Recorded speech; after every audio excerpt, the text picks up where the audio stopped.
Good morning, BookTube, and welcome back to our weekly discussion of Jane Eyre. We are on chapters 13, 14, and 15 this week. And if you are watching this, it probably means that it is now Friday. So I really want to apologize for not getting this video up in time. So the reason why I didn't get this video up in time was because I just recently purchased a new iPhone. So I will be recording all of my videos on this iPhone from this point forward.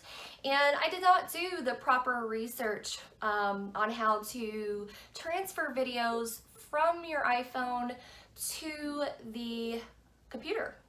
So I just thought that I could use iMovie, and I failed at that, and yeah, so here we are. I am re-recording these videos and I will be uploading them today before I go to work.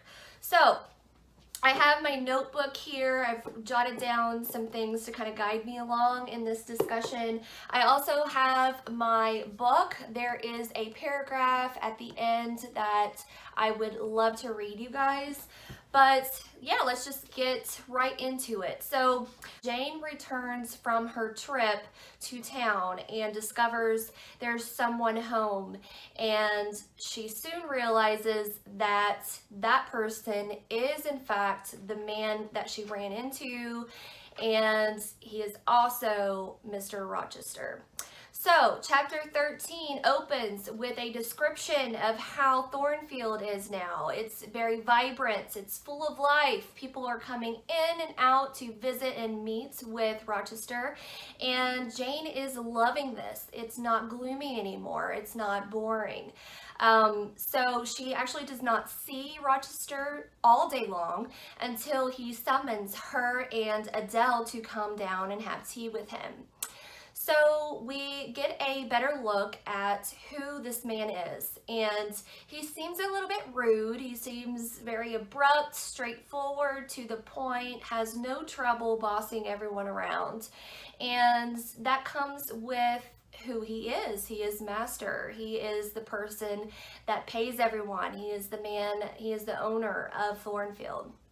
So, that being said, we see him not interact with Adele very much. He seems to be bothered by her and kind of shoos her away to go sit in a corner so that he can speak with Jane. He actually calls in Mrs. Fairfax to entertain her, to keep her company so that their conversations won't be interrupted. He begins to quiz Jane about her upbringing and her experiences at Lowood, and to his pleasant surprise, Jane is very straightforward and honest with him about her experiences at Lowood and with Mr. Brocklehurst. And I feel like he is taking pleasure in that as well. Jane is very honest and he's very honest. So I think that's the chemistry that's pulling them together at this point. At the end of the chapter, Jane is sent off to put Adele to bed, and Mrs. Fairfax is sent away. He just wants to be alone, and Jane starts to ask Mrs. Fairfax more information about him. She seems interested, and this is the first point. This is the first point in the story where it's getting a little bit exciting because one of the main characters has arrived, and this person is going to shape Jane's entire life. So that is the end of chapter 13. Moving on to chapter 14. Rochester is continuing to order them around. It becomes very natural to him, and he notices that Jane has been staring at him because they're downstairs again. He's ordered her to come and have a conversation with him, and she says no. She says no, he's not handsome, and immediately regrets it. Immediately regrets her slip of the tongue and her honesty. So he is interested in that. He wants her to speak more on that. What are his flaws? And she's trying to retract her statement or switch it up a bit to not hurt his feelings, because at the end of the day, this man is her master. This man is the person who's paying her to be governess. So he's not having it. He will not let her retract that statement. He keeps pushing her to just be honest and be who she is. So in reflection, as the conversation is going on, she is contemplating his looks, and that she feels that most people would probably deem him an ugly man. But she's noticing the way that he moves and the way that he carries himself, and it's very appealing to her. So another thing in this chapter that I want to mention is he kind of acknowledges to Jane that he's aware of the fact that he is ordering her around. But he wants her to know that he's not looking at her as though she is inferior to him. But he is stating that he is her superior because of his age and because of his life experiences. We have to remember, Jane has not experienced that much outside of where she grew up and the Lowood School. So he's kind of stating there that he wants her to be okay with him kind of taking the reins in conversation and not being offended. So he's being very honest and straightforward with that, but he's also protecting her feelings by acknowledging her feelings, and he doesn't want her to feel like she's inferior. So Jane kind of smirks at this and mentions the fact that, you're paying me to be governess. You are my superior. That's kind of obvious, isn't it? And then he asks her about her pay, and she says, no, I'm not going to let you be superior to me because of what you're paying me. I'm going to let you continue to do this because you just acknowledged my feelings. And she's telling him that she's respecting him, and that's a big thing in a relationship. You have to respect one another. So I find that very important in the story. So they are being very honest with each other. They're being very straightforward with each other. It's almost as if they're holding up this mirror in front of each other's faces and saying, hey, this is you. And he doesn't regard himself as a good man. And he confides that in Jane. And Jane is just coming back at him with, well, if you don't think of yourself so highly, then try to work to change that. So that's pretty much the end of this chapter. It's mostly a drawn-out conversation between these two characters, and we really get to see their relationship progress. So on to chapter 15. Before I move on, I forgot to mention that we need to remember the age difference here. Jane is 18 and he is 35. So he is more experienced, he is more wise, but Jane has her own wisdom as well. So I think that they're going to really play well with each other and kind of open each other's eyes to who they are as individuals. So chapter 15, he goes on to explain to Jane how his relationship to Adele's mother formed. So her mother is an opera, like a French opera dancer, and he fell madly in love with her. He became so infatuated with her that he lavished her in jewels and carriages and set her up in an apartment. And he thought that Adele's mother loved him back. He went to her apartment one evening and she wasn't home, and he waited for her to come home. And he was out on the balcony and he saw the carriage pull up, and she walked out of it with another gentleman.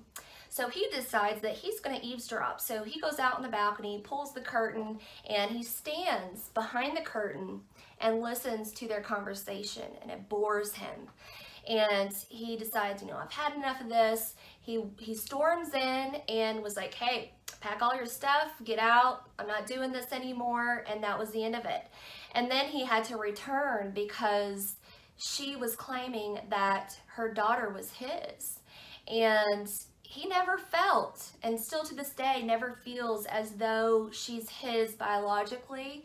But he has enough good in him to bring her home and raise her instead of her continuing on as an orphan. And then when Jane hears this story, I feel like she's more connected not only to him, but more connected to Adele. She starts to treat her more gently and with more kindness. And I feel like she's connected to her because she was an orphan. Essentially, she became an orphan herself, and no one showed her any compassion besides her uncle. But after her uncle's death, she was all alone. She had no one except for that little doll and maybe Bessie from time to time. So it is mentioned in the story that Rochester does not stay at Thornfield for very long. He's constantly leaving. And he's coming back, but he's not staying very long, leaving again. So she claims that she worries about that. She doesn't want him to leave because something has sparked, and she's entertained and she's excited now, and she has someone that can teach her things and tell her stories and converse with her in a way that she can't have from Mrs. Fairfax, because Mrs. Fairfax is just a simple woman who's all about the pleasantries. So she's laying in bed, she's thinking about this, worried about this, can't really sleep, but then she starts to drift to sleep, and then this really creepy laugh wakes her up. It's like she describes it as a demonic laugh, and it's coming like from the attic. And she notices that someone outside is there, and because she can hear them.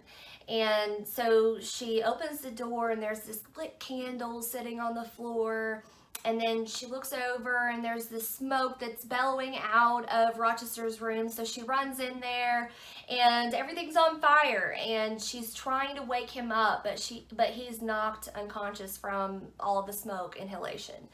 So she does her best, and she carries water in and dumps it everywhere and manages to get the fire out and manages to wake him up. And man, is he grateful for that. She has saved his life.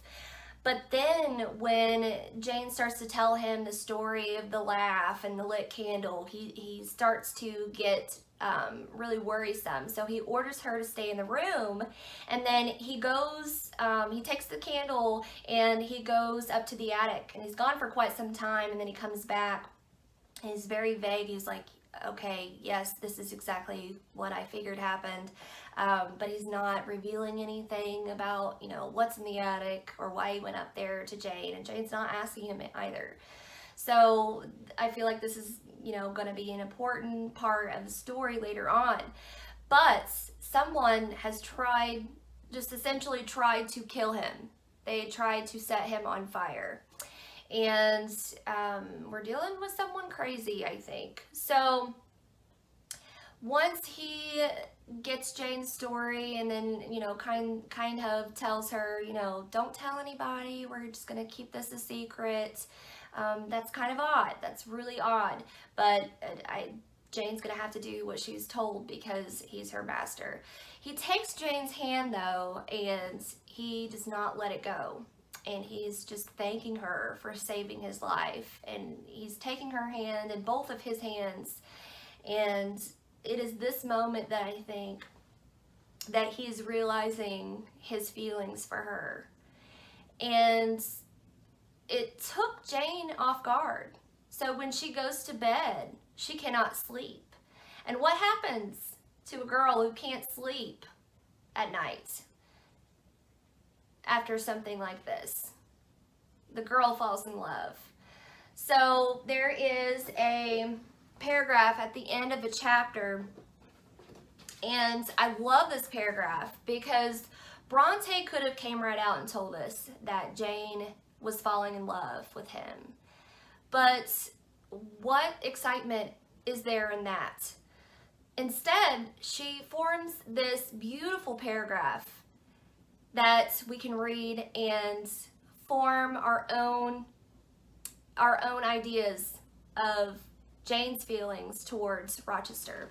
So I'm going to read this, and this is going to conclude our discussion for the week. I regained my couch, but never thought of sleep. Till morning dawned, I was tossed on a buoyant but unquiet sea, where billows of trouble rolled under surges of joy. I thought sometimes I saw beyond its wild waters a shore, sweet as the hills of Beulah, and now and then a freshening gale, wakened by hope, bore my spirit triumphantly towards the bourne, but I could not reach it, even in fancy. A counteracting breeze blew off land and continually drove me back. Sense would resist delirium, judgment would warn passion. Too feverish to rest, I rose as soon as day dawned.